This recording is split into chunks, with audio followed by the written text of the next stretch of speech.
জামাতে ইসলামী বাংলাদেশ, যার নিজস্ব কোনো প্ল্যান থাকে না, সে সবসময় আমাদের কপি করে এবং কপি করতে গিয়ে আমাদের যে বিষয়টা আছে সেটাকে প্রশ্নবিদ্ধ করতে সিদ্ধহস্ত। আর এই প্রোপাগান্ডাগুলোকে, এই যে মিথ্যা ন্যারেটিভ তৈরি করে, এজন্য সে ব্যবহার করে 12 ভাতারি কোঠার বুদ্ধিজীবী পিনাগ্রা আবিষ্কারক মলম পিনাকিকে দিয়ে এক বিশাল এক তথ্য সম্বল এক আলোচনা জাতির সামনে ছেড়ে দেয়। ওরে বাবা, চলুন তো দেখি।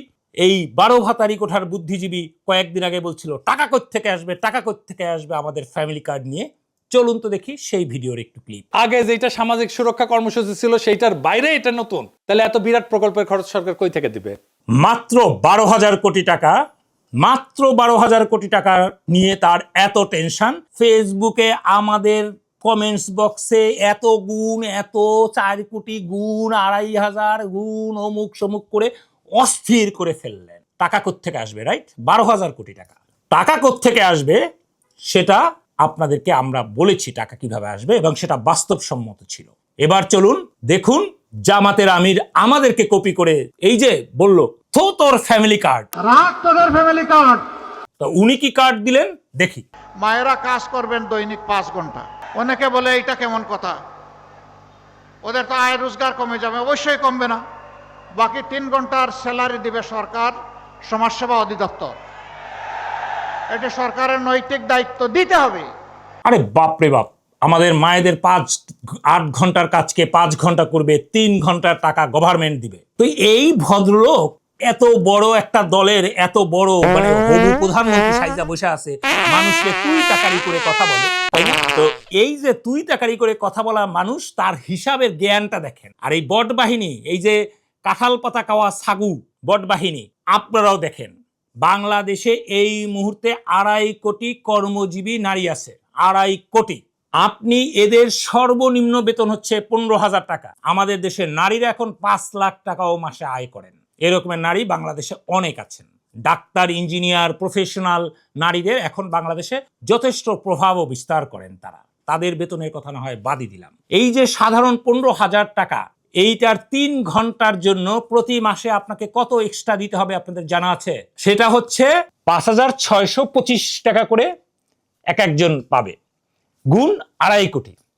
তাহলে কত টাকা দাঁড়ালো? 1,40,000 কোটি টাকা মাসে। মাসে 1,40,000 কোটি টাকা। বৎসরে হিসাবটা করি, 1,40,000 কোটি গুণ 12, কত? 16,87,500 কোটি টাকা, মানে অলমোস্ট 17 লক্ষ কোটি টাকা। তাহলে কি একটা আজগুবি একটা প্ল্যান নিয়ে উনি হাজির হয়ে গেলেন আপনাদের কাছে। এই ভদ্রলোক নাকি বাংলাদেশের উন্নতির ব্যাপারে যথেষ্ট জ্ঞান রাখেন, যেখানে বাংলাদেশের বাৎসরিক ব্যয় বাজেট হচ্ছে 8 কোটি লক্ষ কোটি টাকা, সেখানে 16 লক্ষ কোটি টাকা লাগবে। আমার ব্রেইনে কুলায় না এই মানুষটা কি করে রাষ্ট্র ক্ষমতা স্বপ্নে দেখেন। প্রিয় কাঁঠাল পাতা খাওয়া সাগু বট বাহিনী, এবার হিসাবটা করে আপনারা একটু সবার পোস্টারে গিয়ে লাগাই দিয়ে আসেন। 5,625 গুণ 12 গুণ 2.5 কোটি ইকুয়াল টু কত? এটা লিখে সবার কাছে গিয়ে একটা ধাপ্পাস ধাপ্পাস করে সিল করে একটা ন্যারেটিভ তৈরি করেন। আপনাদের কাছে দাবি থাকবে। অপরদিকে বাংলাদেশ জাতীয়তাবাদী দল, মাটি এবং মানুষের দল, যেই প্রকল্পগুলো বাস্তবায়ন করা সম্ভব সেই প্রকল্পগুলোকে হাতে নিয়েছে।